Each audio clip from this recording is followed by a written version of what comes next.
Assalamualaikum warahmatullahi wabarakatuh. Selamat pagi anak-anakku semua kelas 3. Bagaimana kabarnya? Semoga kita semua sehat walafiat ya. Amin.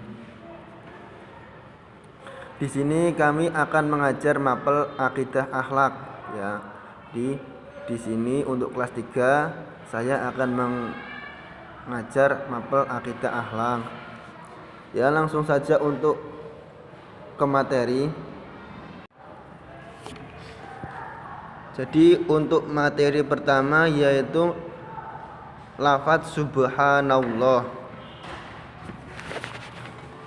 Pada hakikatnya semua yang ada dan yang terjadi di alam semesta ini adalah bukti kebesaran dan kekuasaan Allah Subhanahu wa taala. Setelah menyadari hal itu, tugas manusia selanjutnya adalah berzikir kepadanya, yaitu berzikir kepada Allah. Berzikir untuk mensucikan dan memuji Allah Subhanahu wa taala atas segala kebesaran, kekuasaan dan keluhurannya. Kalimat atau bacaan yang biasa digunakan dalam berzikir adalah kalimat thayyibah. Ya. Kalimat apa? Kalimat yang atau bacaan yang biasa digunakan dalam berzikir adalah kalimat apa? Kalimat thayyibah. Kalimat thayyibah yang akan kita bahas pertama adalah kalimat subhanallah. Ya. Untuk pelajaran pertama yaitu kalimat thayyibah. Adapun kalimat thayyibah yang akan kita bahas adalah kalimat subhanallah. Adapun arti dari kalimat subhanallah yaitu maha suci Allah. Jadi arti kalimat subhanallah yaitu maha suci Allah. Kalimat subhanallah biasanya disebut dengan bacaan tasbih. Ya. Di nama lain dari kalimat subhanallah yaitu bacaan apa? Bacaan tasbih. Kalimat tasbih digunakan untuk mensucikan Allah. Dengan bertasbih berarti kita mengakui keagungan Allah Subhanahu wa taala. Kalimat subhanallah diucapkan ketika kita heran melihat sikap orang lain atau takjub terhadap sebuah peristiwa. Jadi kalimat subhanallah ini diucapkan yaitu biasanya ketika kita melihat sikap orang lain atau takjub dengan sebuah peristiwa.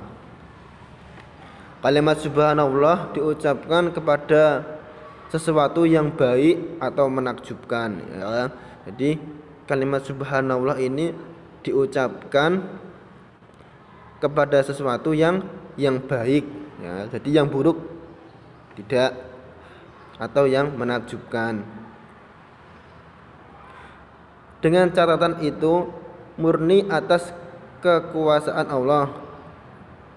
Jadi sesuatu yang baik atau menakjubkan itu murni atas kekuasaan dari Allah. Jadi itu merupakan ciptaan dari Allah tanpa ada campur tangan manusia. Tanpa ada campur tangan dari manusia. Contoh ketika melihat keindahan pemandangan ya, ketika kita melihat pegunungan itu yang indah, itu kita mengucapkan subhanallah.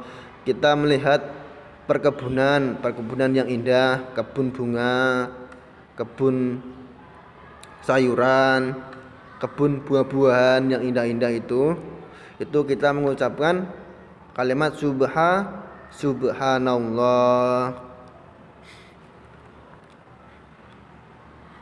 Orang yang cantik dan tampan Ketika kita melihat orang-orang yang cantik itu atau yang tampan itu kita mengucapkan subhanallah, mukjizat ya. Melihat mukjizat seperti mukjizatnya Nabi Muhammad yaitu Al-Qur'an, itu kita mengucapkan subhanallah serta karomah. Karomah itu sesuatu yang keistimewaan yang diberikan kepada kekasih Allah atau wali-wali Allah. Kita mengucapkan subhanallah.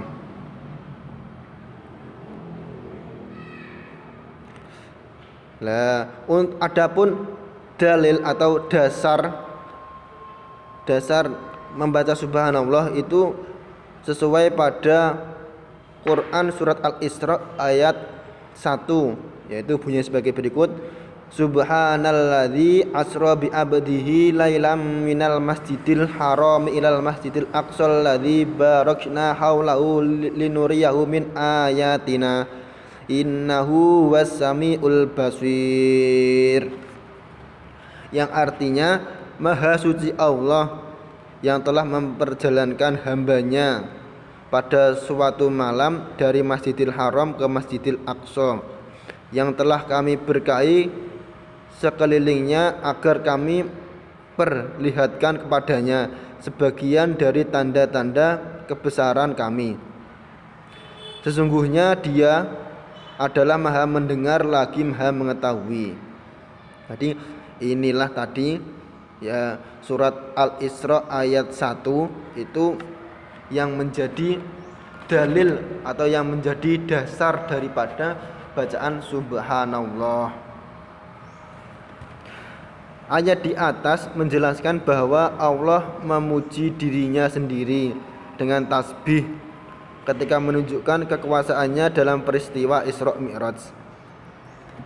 Bertasbih adalah salah satu wujud kita mengakui keagungan Allah Subhanahu wa taala atas segala nikmat dan karunia yang telah diberikan kepada seluruh makhluknya. Manusia harus menyadari semua kelemahan dan keterbatasan sebagai makhluk Allah Subhanahu wa taala.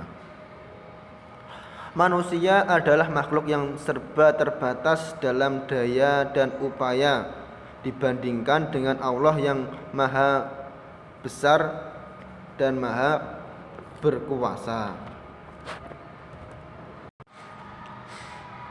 Oleh karena itu, janganlah sekali-kali manusia bersikap sombong dengan kekuasaannya.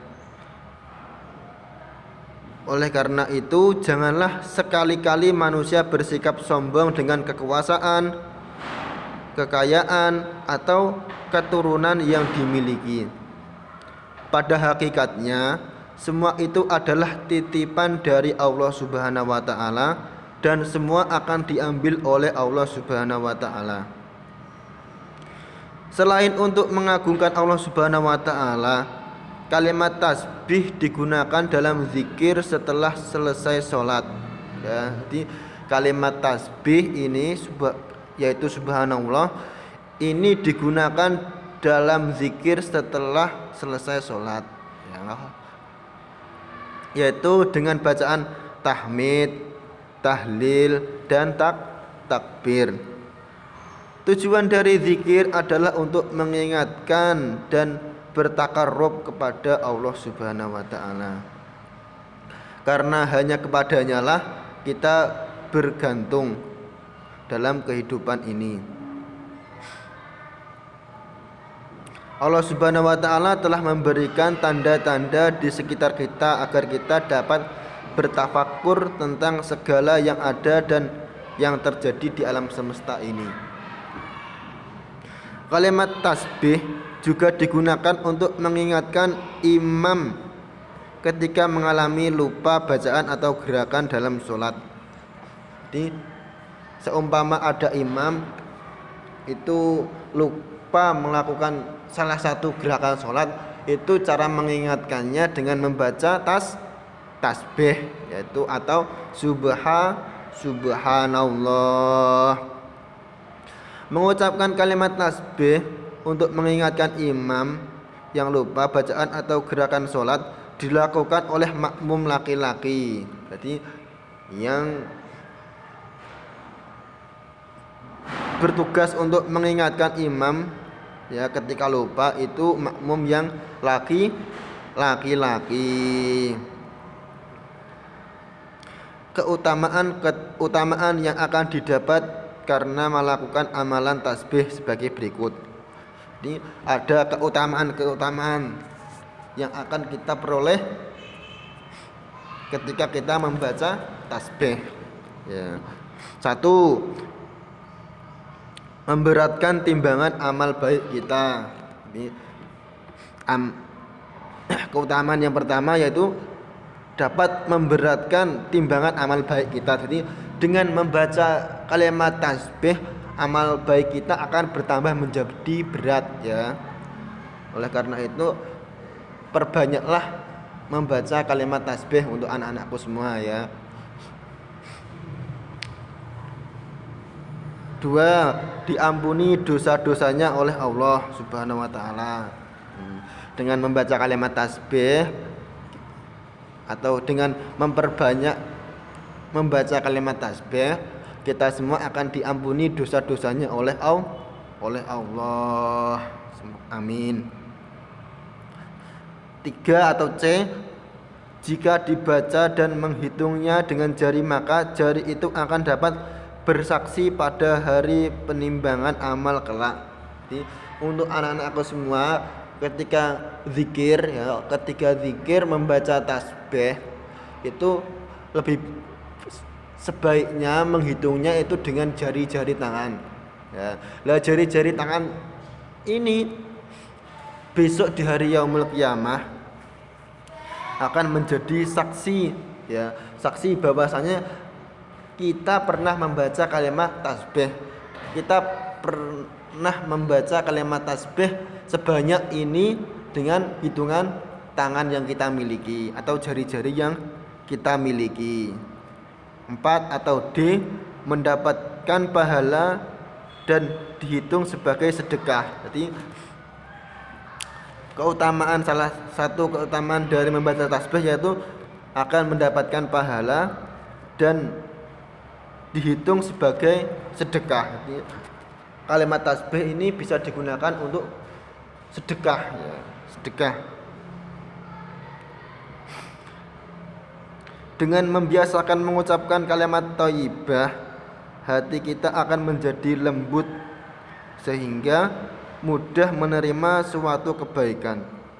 Hati kita juga akan merasa tenang dan tentram karena merasa lebih dekat dengan Allah. Ya, itu mungkin